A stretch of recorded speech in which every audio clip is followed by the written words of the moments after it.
Kita bertemu lagi pada pertemuan ke-14. Pada pertemuan ini kita akan membicarakan tentang penyakit non-infeksius pada ikan. Adapun capaian pembelajaran submata kuliah pada pertemuan ke-14 ini adalah mahasiswa mampu mengidentifikasi penyakit non-infeksius terhadap kesehatan satwa aquatik. Saudari-saudara sekalian, pada pertemuan kemarin kita sudah membicarakan tentang penyakit non-infeksius yang disebabkan oleh nutrisi. Kita juga sudah membicarakan pada pertemuan sebelumnya lagi tentang penyakit non-infeksius yang dikaitkan dengan faktor-faktor stres. Nah, kali ini kita akan berbicara tentang penyakit non-infeksius karena faktor-faktor yang tidak diketahui penyebabnya. Termasuk juga dikaitkan dengan faktor genetik. Nah, saudari-saudara sekalian, salah satu yang menjadi sangat penting terkait dengan penyakit non-infeksius yang tidak diketahui penyebabnya adalah penyakit neoplastik atau kita kenal sebagai tumor. Nah, penyakit neoplastik atau tumor ini pada dasarnya merupakan suatu proses akibat regenerasi, pertumbuhan, dan penggantian pada sel yang terjadi ya dengan kecepatan tertentu untuk jaringan tertentu. Oleh karena itu, biasanya jika pertumbuhan dan proliferasi sel itu terjadi dengan kecepatan yang tidak terkontrol, maka ikan akan menderita tumor. Nah, oleh karena itu, di dalam pembahasan kita nanti, kita akan berbicara tentang neoplasia dan apa perbedaannya dengan hiperplasia. Kalau kita berbicara tentang neoplasia, itu adalah munculnya suatu massa tumor. Ya, sederhananya seperti itu. Sedangkan hiperplasia adalah suatu proliferasi yang tidak terkendali. Nah, berbicara tentang tumor atau neoplastik ini, kita kenal ada dua jenis tumor. Ada yang jinak dan ada yang ganas. Biasanya tumor jinak itu menyebabkan lebih sedikit efek negatif dampaknya dibandingkan tumor ganas. Nah, kita membahas sekarang tentang tumor ganas. Nah, pada ikan juga pada beberapa kasus dilaporkan itu disebabkan oleh terjadinya perubahan karakter sel yang normal menjadi tidak normal. Yang terkendali menjadi tidak terkendali. Nah, biasanya karakteristik ini diturunkan ke generasi berikutnya. Jadi bisa juga ini diturunkan secara genetik.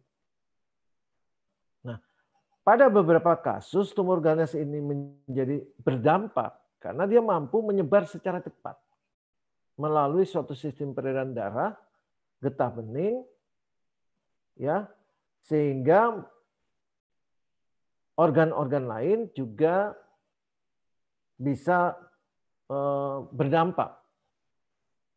Nah, dalam hal ini kita kenal suatu istilah metastasis. Jadi kalau sel tumor ganas ini sudah menyebar ke dalam darah, getah bening atau kemudian sudah muncul di beberapa organ, kita kenal bahwa sudah pada tahap metastasis. Nah, tumor juga bisa diklasifikasikan berdasarkan jaringan asalnya. Sehingga kita kenal nanti ada yang kita kenal sebagai karsinoma sel basal. Kenapa? Karena tumornya ini mengenai sel basal sehingga disebut dengan karsinoma sel basal atau limfoma. Saudari-saudari sekalian, pengetahuan tentang tumor kanker pada ikan ini adalah sesuatu yang baru. Ya. Onkologi pada fish ini adalah pengetahuan yang relatif baru, tetapi menjadi sangat menarik. Karena itu, saya mencoba memberikan materi ini sebagai informasi tambahan buat kita, pengetahuan kita. Nah, kalau kita bicara tentang penyebab neoplasia, maka seperti pada kasus-kasus hewan lain, penyebab tumor ini masih belum jelas etiologinya. Ya. Tidak ada etiologi tunggal yang dapat ditemukan. Tidak ada penyebab tunggal yang dapat ditemukan. Biasanya perubahan seluler itu yang terjadi disebabkan oleh berbagai macam penyebab. Bisa dari lingkungan, bisa dari genetik, dan sebagainya.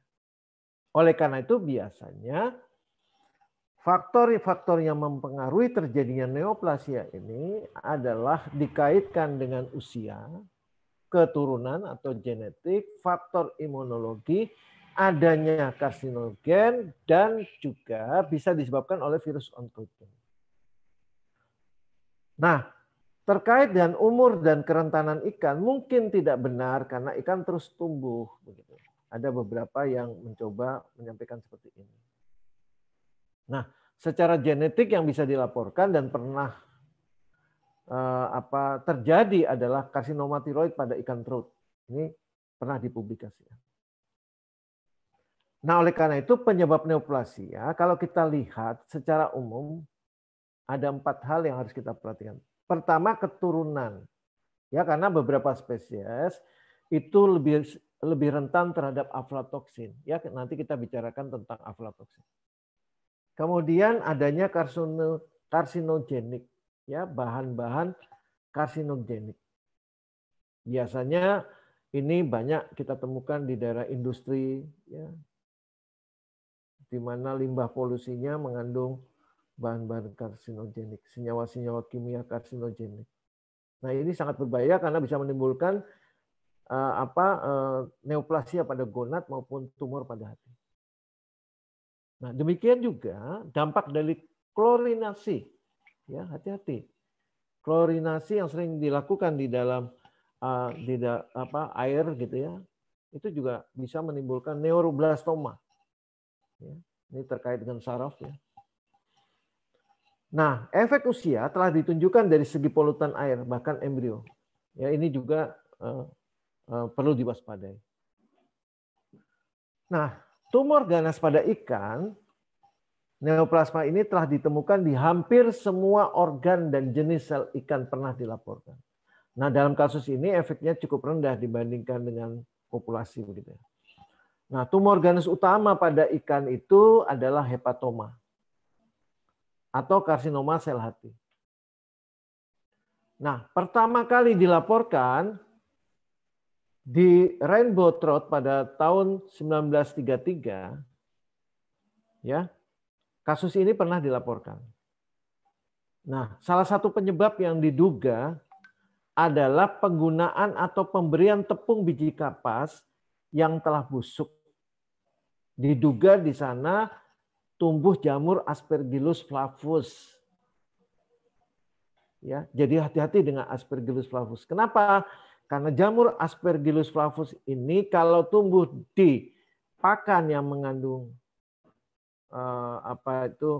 biji kapas ini, nanti Aspergillus flavusnya tumbuh, dia bisa menghasilkan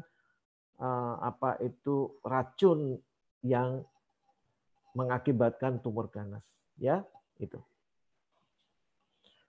Nah, oleh karena itu kalau kita baca ya sudah cukup clear, banyak publikasi yang menyebutkan bahwa aflatoksikosis atau hepatomat tidak terlihat selama tahap awal pertumbuhan tumor,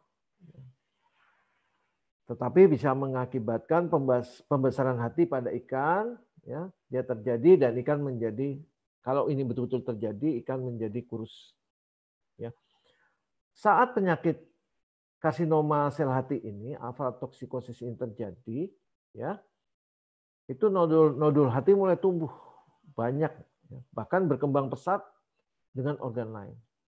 Nah, untuk memastikan apakah nodul-nodul yang tumbuh pada sel hati ini, kita harus pastikan diagnosisnya melalui histopatologis atau pemeriksaan onkologi tumor jaringan. Nah, bagaimana terapi dan pengendalian dari hepatoma? Tidak ada terapinya. Ya, yang jelas harus dicegah, yaitu dengan cara mengurangi atau menghilangkan aflatoksin dari pakan yang diberikan. Ya.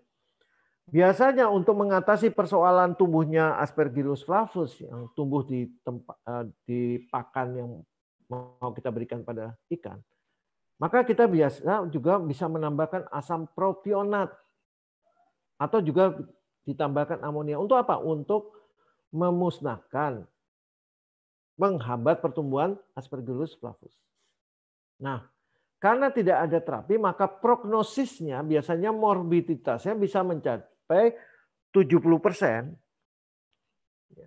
Dan ada hubungan linear antara asupan biji kapas dan kejadian hepatoma. Jadi hati-hati kalau pakannya terbuat atau berbahan baku biji kapas. Ini adalah contoh idiopatik epidermal hiperplasia. Ini contoh idiopatik epidermal hiperplasia juga pada epitel bas yang bergaris. Ini contoh stomatopapiloma pada ikan lele, ya, ini cukup parah. Ini juga beberapa contoh tumor yang tumbuh pada ikan. Ini contoh fibrosarkoma pada ikan mas. Ini juga ya tumor tiroid. Ini osteoma, tumor pada tulang. Nah, kalau tadi kita sudah membicarakan tentang tumor ganas, sekarang tumor jinak. Tumor jinak juga bisa ditemukan pada ikan, ya. Bahkan telah diidentifikasi pada banyak spesies ikan di seluruh dunia. Tapi kebanyakan kasusnya berkaitan dengan ternak ikan dan bukan seluruh populasi sebenarnya. Nah, tumor jinak ini biasanya disebabkan oleh virus atau bakteri onkogen. Mungkin lebih banyak daripada jenis yang lain. Bahkan diduga ada beberapa bakteri juga bisa menimbulkan tumor jinak ini.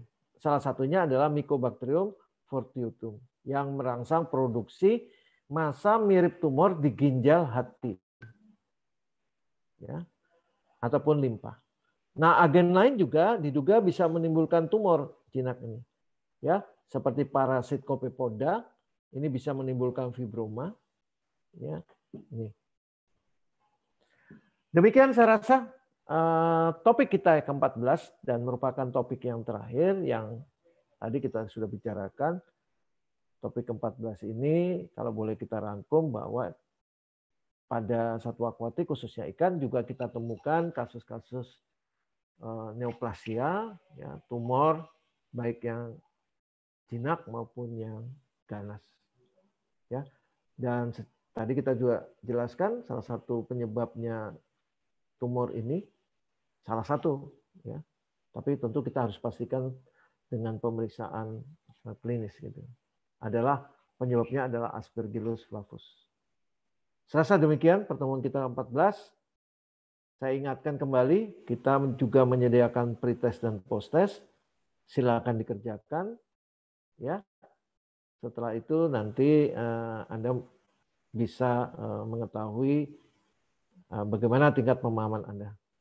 Baik, saya rasa demikian pertemuan kita ke-14 sekaligus pertemuan kita yang terakhir. Saya akhiri. Assalamualaikum warahmatullahi wabarakatuh.